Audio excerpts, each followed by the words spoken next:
បងប្អូនទេសនាគ្រប់គ្នាជាទីរាប់អាននៅក្រោយពេលនៃស្ដេចសៀមបានទៅទេសនាកិច្ចផ្លូវការនៅឯប្រទេសលាវចប់រួចមកហើយនោះគឺវាមានរឿងរ៉ាវនិងហេតុការណ៍ចម្លែកកើតឡើងជាបន្តបន្ទាប់នៅលើដែនដីរបស់ប្រទេសលាវនេះប៉ុន្តែយ៉ាងណាមិញបើយោងទៅតាមព័ត៌មានរដ្ឋរបស់ប្រទេសលាវពួកគេបានរៀបរាប់ឲ្យដឹងថាកាលពីថ្ងៃទី27ខែមិនិនាឆ្នាំ2026នេះវាមានហេតុការណ៍ភ្លើងបានឆាបឆេះទៅលើភូមិលំនៅឋានរបស់បងប្អូនប្រជាពលរដ្ឋលាវអស់ជាច្រើនខ្នងផងដែរប៉ុន្តែយ៉ាងណាក៏ដោយហេតុការណ៍ភ្លើងឆាបឆេះទៅលើភូមិលំនៅឋានរបស់ប្រជាជនលាវនេះវាបានកើតឡើងដោយស្ថិតនៅក្នុងតំបន់ភូមិកុកខំឃុំវាំងហ៊ីនស្រុកវាំងថកខេត្តបូលីខំសៃប្រទេសលាវ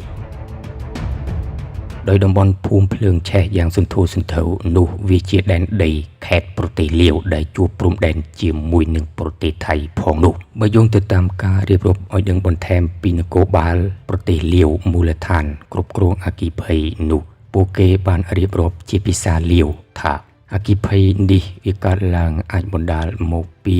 ប្រជាជនលាវចូលចិត្តប្រើកំណាត់អូសក្នុងការដុតភ្លើងចម្អិនម្ហូបអាហារជាទំនៀមទម្លាប់ប្រពៃណីរបស់ប្រជាជនលាវជាពិសេសគេតែងតែកូរពំនូកអូសនេះនៅក្នុងផ្ទះរបស់ពួកគេតែម្ដងដោយអ្នកភូមិលាវពុំបានពន្លត់ភ្លើងនោះគ្រប់ជ្រុងជ្រោយមុននឹងចាក់ចេញពីគេហដ្ឋានរបស់ពួកគេនោះដោយរងើបភ្លើងដែលនៅឆេះក្តៅងុំនោះវាក៏បានឆេះតឡើងព្រមទាំងមានអណ្ដាតភ្លើងផ្ទុះឆាបឆេះខ្លាំងក្លាតែម្ដងដោយខែនេះជាខែរដូវប្រាំងក្តៅផងនោះទើបបណ្ដាលឲ្យភ្លើងនោះឆេះរីកដាលកាន់តែខ្លាំងទៅពំនូកអូសក្នុងផ្ទះបាយនោះតែម្ដងទើបបណ្ដាលឲ្យផ្ទុះឆាបឆេះខ្លាំងឡើងតពីផ្ទះលាវមួយទៅផ្ទះលាវមួយទៀត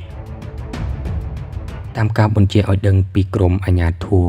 លាវមូលដ្ឋាននៅតំបន់ភ្លើងឆេះនោះពួកគេបានប្រាប់ថាជាទូទៅប្រជាជនលាវនៅពេលថ្ងៃគឺពុំសូវនៅផ្ទះនោះទេគឺចេញដំណើរទៅប្រកបរបររកស៊ីនិងទៅធ្វើស្រែចម្ការជាដើមដូច្នេះនៅពេលមានអគ្គិភ័យឆាបឆេះឡើងនោះទម្រាំដឹងដល់អ្នកភូមិលាវឯទៀតនោះគឺភ្លើងនេះបានឆាបឆេះខ្លាំងឡើងសន្ធោសន្ធៅពាក់កណ្ដាលភូមិទៅហើយដូច្នេះវាពិបាកខ្លាំងណាស់សម្រាប់ការពន្លត់អគ្គិភ័យនេះបើយោងតាមការរៀបរាប់ពីមន្ត្រីមូលដ្ឋាននគរបាលរបស់ប្រទេសលាវនោះ